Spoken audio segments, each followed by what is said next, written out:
वालेकुम जी हुजूर, मुझे कंटेंट लाने में थोड़ी सी देरी हो गई।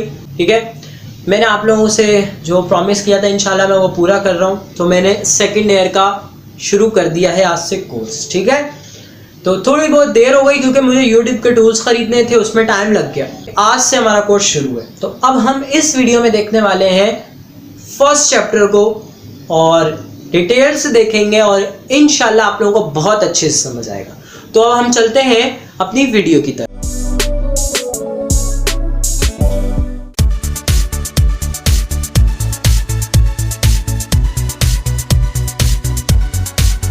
बिस्मिल्लाहिर्रहमानिर्रहीम। मेरा नाम है डॉक्टर हमज़ा और आज इस वीडियो में हम स्टार्ट करने वाले हैं सेकंड ईयर की बायोलॉजी को। ठीक है, तो एज यूजुअल हम लोगों ने पिछली वीडियो में चैप्टर इंडेक्स की डिस्कशन कर ली थी और मुझे उम्मीद है वहाँ तक आप लोगों को समझ आ गया। तो आज से हम शुरू करने वाले हैं सेक्शन 1 बायोलॉजी। ठीक है, बायोलॉजी का सेक्शन 1। सेकंड ईयर बायोलॉजी के 3 सेक्शंस हैं, पहले ही बता देता हूँ।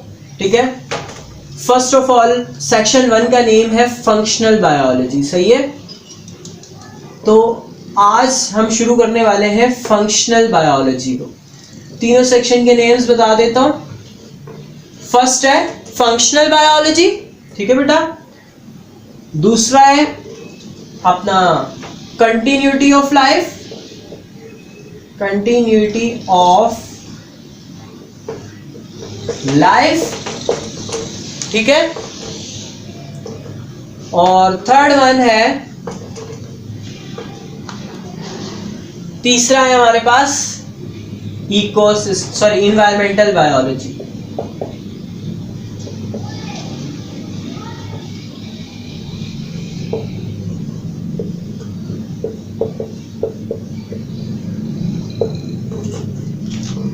शुरू के 5 चैप्टर्स जो है ना बेटा वो है फंक्शनल बायोलॉजी के, क्योंकि हम उसमें ज़्यादातर फंक्शंस वगैरह पढ़ेंगे। सही है। और सेकंड है हमारे पास कंटिन्यूटी ऑफ लाइफ, ठीक है, और उसमें हम पढ़ेंगे कि जेनेटिक्स, डीएनए, क्रोमोसोम, लाइफ कैसे बनी, ये सब उसमें आ जाता है। और तीसरा एनवायरमेंटल बायोलॉजी, इसमें हम इकोसिस्टम, सब major ecosystem, man and its environment, इन चीज़ों को हम पढ़ेंगे। ठीक है, ये तो फिर आज से हम शुरू करने वाले हैं फंक्शनल बायोलॉजी सेक्शन 1। सेक्शन 1 का आज पहला चैप्टर है जिसका नाम है होम्योस्टेसिस। इसका नेम है बेटा होम्योस्टेसिस। बड़ा बड़ा करके देख रहा हूँ, पिछली उसमें भी बोला था कि सर नज़र नहीं आ रहा, ये नहीं है, तो इस वजह से मैंने बड़ा करके लिखा है होम्योस्टेसिस। सो बेटा आज हम लोग शुरू करने वाले हैं होम्योस्टेसिस को। इसमें सबसे पहले बेटा आप लोग आओगे तो बुक का पेज नंबर 1 फंक्शनल बायोलॉजी के बाद खोलोगे तो आप लोगों को मिलेगा होम्योस्टेसिस। बड़ा सा ऊपर लिखा हुआ होगा। बुक आप लोगों ने पास रखनी है क्योंकि आपने उसको रीड भी करना है। ठीक है, तो आपने क्या करना है बेटा, उस बुक को भी रखना है। फिलहाल जब आप लेक्चर ले लोगे उसके बाद उस बुक को पढ़ना है। अभी फिलहाल मैं बता रहा हूँ कि आपने क्या है, होम्योस्टेसिस का पहला पेज खोलोगे, उसमें एक किडनी की डायग्राम है और नीचे एक पैरा लिखा हुआ है। आप प्लीज़ उस पैरा को भी पढ़ लें, उस पैरा का मायने भी मैं समझा दूँगा। ठीक है, तो अब हम शुरू करने वाले हैं होम्योस्टेसिस कि होम्योस्टेसिस क्या होता है। ठीक है, तो छोटी छोटी में आसानी से समझेंगे। छोटा सा कॉन्सेप्ट है, उसको समझ लो, होम्योस्टेसिस खुद समझ आ जाएगा। सही है। देखो अब हम फर्स्ट ऑफ ऑल बात करने वाले हैं इन्वायरमेंट के बारे में। मेन चीज़ है इन्वायरमेंट। इसको सीखोगे ना, इन्वायरमेंट के बारे में पता होगा तो फिर आप होम्योस्टेसिस को आसानी समझ सकते हो। ठीक है, तो अब देखते हैं इन्वायरमेंट को। देखो बेटा, इन्वायरमेंट हम किसको कहते हैं बेटा मैं जो भी बात करता हूँ ना वो अपने लेक्चर कॉपी में लिखोगे। ठीक है, असल लेक्चर लेने का तरीका क्या है बना के बताऊंगा आप लोगों के लेक्चर लेने के तरीके क्या हैं, बट स्टिल अभी याद रखो कि मेरी हर बात लेक्चर कॉपी में आपने लिखनी है। ठीक है, इन्वायरमेंट क्या है बेटा, इन्वायरमेंट क्या होता है, हमारे इर्द गिर्द में जो भी सब्सटेंस थिंग्स आती हैं हम उनको कहते हैं इन्वायरमेंट। बहुत ही आसान, ठीक है। हमारे सराउंडिंग में लाइक अ मैन, एक इंसान, ठीक है, ह्यूमन, उसके सराउंडिंग में जो कुछ आ रहा है, सूरज है वो इसके एनवायरनमेंट में आ रहा है, पहाड़ है, पौधे हैं, दरख्त हैं, ऑल द थिंग्स, ये इसके क्या है, इन्वायरमेंट है, ठीक है। हम यहाँ सीखेंगे कि इंसान का एनवायरनमेंट क्या है और इंसान जिससे बना है उसका एनवायरनमेंट क्या है, या थोड़ी सी ना मुश्किल से आसान की तरफ जाएंगे, ठीक है। यहाँ तक एनवायरनमेंट के बारे में मुझे उम्मीद है आप लोगों को समझ आ गया होगा। देखो इंसान बना है, ठीक है, बना है, ठीक है, मानते हैं। इंसान का जो एनवायरनमेंट है एक, और दूसरा इंसान जिससे बना है। मैं इंसान पे नहीं बोलना चाहता, मैं डायरेक्ट बोलूँगा ऑर्गेनिज्म, और ऑर्गेनिज्म जिससे बना है, ठीक है। ये मैं बहुत आसानी से समझाता हूँ आप लोग। बेटा एक होते हैं जो ऐसे ऑर्गेनिज्म होते हैं जो यूनिसेलुलर होते हैं, यानी एक सेल पर मुश्तमिल होते हैं, ठीक है। दो तरह के ऑर्गेनिज्म है ना, यूनिसेलुलर और मल्टी सेलुलर। एक होते हैं बेटा यूनिसेलुलर। यूनिसेलुलर में मैं एग्जांपल देता हूँ बेटा अमीबा की। बेटा जब एक सेल हो ना तो एनवायरनमेंट भी एक ही होगा। जब मल्टी सेलुलर ऑर्गेनिज्म हो, बहुत ज़्यादा सेल हो, तो फिर एनवायरनमेंट चेंज हो जाता है। एक सेल है, मिसाल के तौर पर अमीबा है, अमीबा का एनवायरनमेंट आप देखते हो ये फ्रेश वाटर में पाया जाता है, तो हम कहेंगे इसका एनवायरनमेंट क्या है, वाटर है, ठीक है, इसका एनवायरनमेंट वाटर है। अब इसके बाद मैं एग्जांपल लेता हूँ मल्टी सेलुलर ऑर्गेनिज्म की, ठीक है। अभी तो मैंने सिर्फ इन्वायरमेंट को समझा रहा हूँ अब इसकी टाइप्स भी आएंगे इन्वायरमेंट की, सही है। तो multi cellular organism like a human, मैंने बात की ना, दो चीजें देखेंगे। एक ऑर्गेनिज्म का जो सराउंडिंग इन्वायरमेंट है, ठीक है, एक वो है लाइक जिसमें ये सब चीजें आ गई, सन, पहाड़, पौधे, ये सब ये एनवायरनमेंट में आता है। या बहुत उसके फैक्टर्स के ऊपर बात करूँ, टेम्परेचर, सर्दी, गर्मी, फिजा, बहार, डिफरेंट, ये इसके एनवायरनमेंट में आते हैं। बैक्टीरिया, वायरसेस, ये भी उसके एनवायरनमेंट में आते हैं। बट मल्टी सेलुलर ऑर्गेनिज्म एक उससे बना है ये सब चीजें, और एक इसका सेल का एनवायरनमेंट है। मैं अगर एग्जांपल लेता हूँ बेटा ह्यूमन की, इंसान का जो सेल है ना वो बात कर रहा होता है, नहा रहा होता है किसमें, हमारे ब्लड में। लेकिन हर ऑर्गेनिज्म में ब्लड नहीं होता, इसीलिए हम कहेंगे एक सेल है ना तो उसका जो है अपना एक फ्लूइड होता है, वो एक फ्लूइड में घूम रहा होता है, रन कर रहा होता है। अब इसके बारे में बात करेंगे, ठीक है।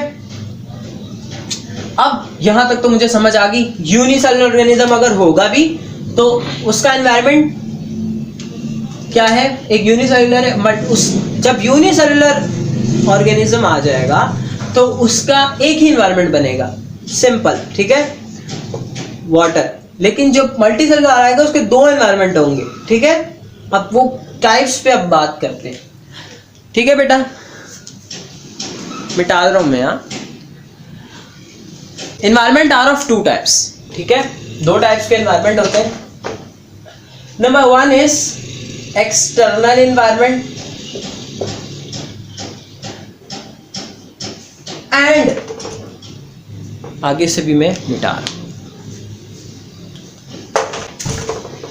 External environment and number two is internal environment. Internal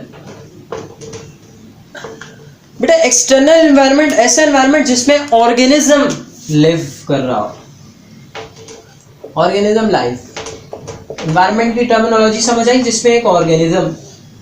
और इंटरनल एनवायरनमेंट क्या है, एग्जाम्पली जिसमें सेल ग्रो कर रहा है, सेल लिव है।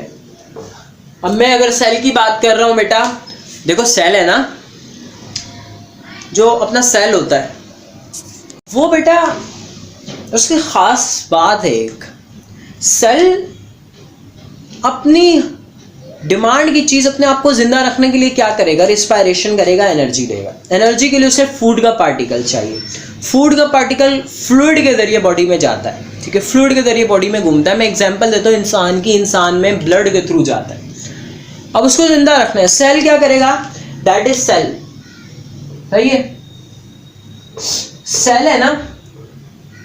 अब सेल को बेटा क्या है ना कि अपनी हर डिमांड की चीज लेनी है, वो अपने एनवायरनमेंट से लेगा। तो जो इसका एनवायरनमेंट क्या है बेटा?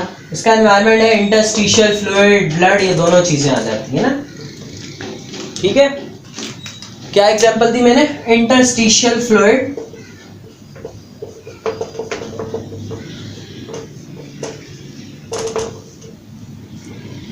प्लस में ब्लड वगैरह हो गया। ये क्या करता है बेटा? अपनी डिमांड की सारी चीजें लेता है और जो फालतू चीजें होती हैं, वेस्ट प्रोडक्ट होता है, वो उसमें सिक्रीट करता है। तो ये सेल का एनवायरनमेंट हो गया।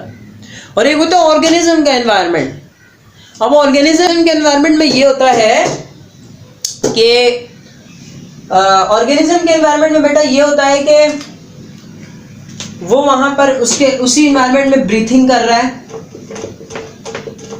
यानी रिस्पायरेशन कर रहा है, उसी से अपनी डाइजेशन यानी फूड वगैरह ले रहा है, न्यूट्रिशन ले रहा है, अपनी सारी ज़रूरियात की चीज़ ले रहा है ताकि वो उस शॉर्ट पीरियड ऑफ टाइम में सरवाइव कर सके। तो बुक की पहली लाइन में आप यही पढ़ोगे जो मैंने यहाँ समझाया।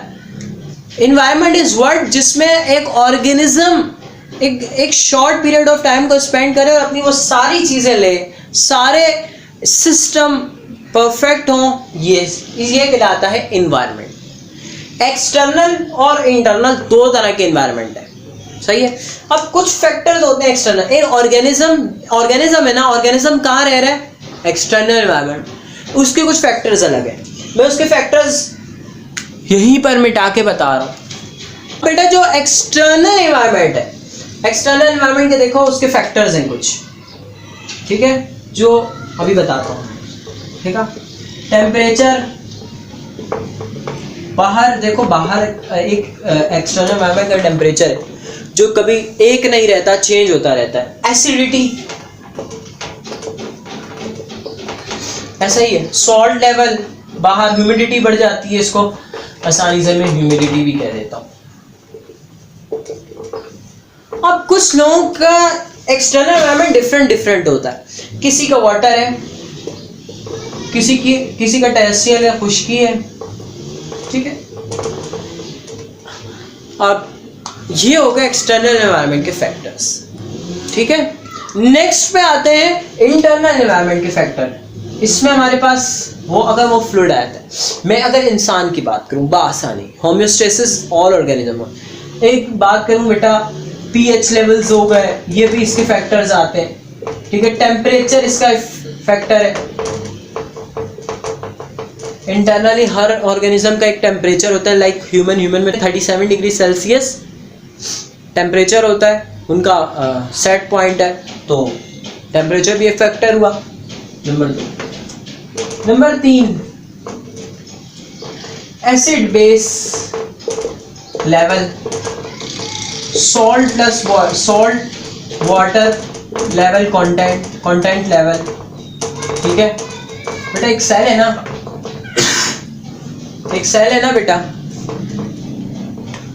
अब उसके अंदर अगर वाटर ज़्यादा हो जाता है तो नुकसान है, सॉल्ट ज़्यादा है तो ये भी कुछ फैक्टर्स हैं। इसके अलावा मज़ीद बहुत सारे और भी फैक्टर हैं। वेस्ट प्रोडक्ट्स इसके ही इंटरनल एनवायरनमेंट में वो सिक्रीट करता है। मैं फैक्टर में मैं नहीं लिखना चाहता, बट स्टिल यही, ठीक है। Water level, acid base system, temperature, pH level, ये क्या है? ये है internal environment.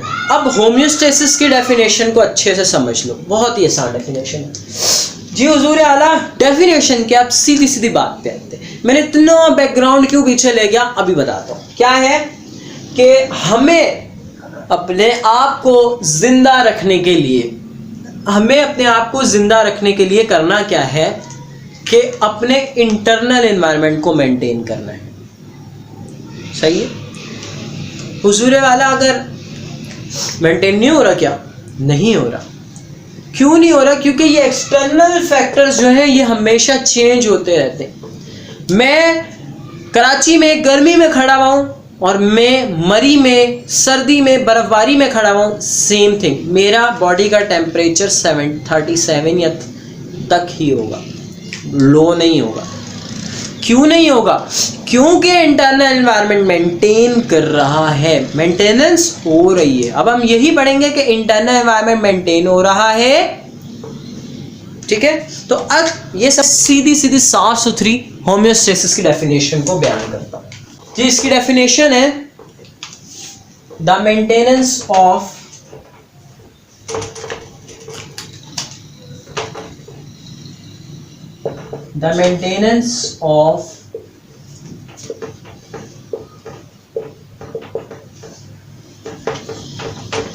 internal environment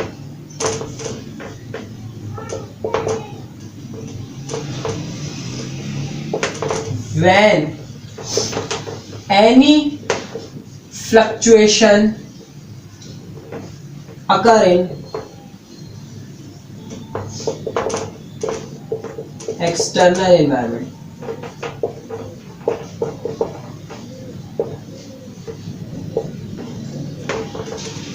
The maintenance of internal environment when any fluctuation occur in external environment. Fluctuation बेटा कहते हैं चेंज को, किसी भी किस्म का कोई चेंज आता है ना उसको कहते हैं फ्लक्चुएशन। तो मेंटेनेंस ऑफ इंटरनल एनवायरनमेंट, हमने हर हाल में करना क्या है? इंटरनल एनवायरनमेंट को मेंटेन करना है। अभी हम आगे बात करेंगे कि क्यों मेंटेन करना है यार, क्यों जरूरत क्यों पेश आई होम्योस्टेसिस की, ठीक है। तो यहाँ तक तो सही है कि करना है मेंटेन किसको? Internal environment. इंटरनल एनवायरनमेंट में क्या क्या चीज़ें आ जाती हैं? अपना pH level, blood system temperature, excretory level और अपना वाटर सॉल्ट कंटेंट लेवल, ये सब चीज़ें मेंटेन कर क्यों करनी होती हैं, कैसे करनी होती है, इस पर हम बाद में बात करेंगे, ठीक है। अब बेटा कब चेंज करनी है? असल बात आती है चेंज कब करनी है। बेटा चेंज तभी होती है, इंटरनल एनवायरनमेंट तभी चेंज होगा जब एक्सटर्नल में चेंज आएगा। अब मैं रोज़ अपने बेड पे लेटा होता हूँ तो मुझे इतनी ज़्यादा होम्योस्टेसिस की ज़रूरत नहीं है। होम्योस्टेसिस ज़रूरत कब ज़रूरत होती है? मैं कराची में भी वही हूँ, मरी में भी जाता हूँ, होम्योस्टेसिस वही है, ठीक है। होम्योस्टेसिस नहीं हो तो आपकी डेथ, सीरियसली आप मर चुके हो, होम्योस्टेसिस की वजह से जिंदा हो, ठीक है ना। अब क्या है? एक्सटर्नल एनवायरनमेंट में कोई चेंज आया, मैं गर्म से सर्द में चला गया, मैं खुश्की है ना जहाँ ह्यूमिडिटी कम है, मैं ऐसी जगह चला गया जो ह्यूमिडिटी ज़्यादा है, नमकियात ज़्यादा है, ठीक है। तो वहाँ पर भी मेरे अंदर चेंज आने से मेंटेन करने वाला हमारा होम्योस्टेसिस होगा। कौन करवा रहा है, कैसे होती है, इस पे बात करेंगे। होम्योस्टेसिस की डेफिनेशन समझ आ गई, सही है। इसकी एक और भी लोग लिखते हैं कि the set of regulatory mechanism which maintain internal environment, ये भी डेफिनेशन सही है, बट एक्चुअल डेफिनेशन अच्छी सी डेफिनेशन ये, the maintenance of internal environment when any fluctuation occur in external environment is homeostasis, ठीक है बेटा। अब हम बात करेंगे कि होम्योस्टेसिस कैसे होती है और इसकी ज़रूरत क्यों पेश आई है, ठीक है। ये हम पढ़ेंगे इंशाल्लाह नेक्स्ट वीडियो में।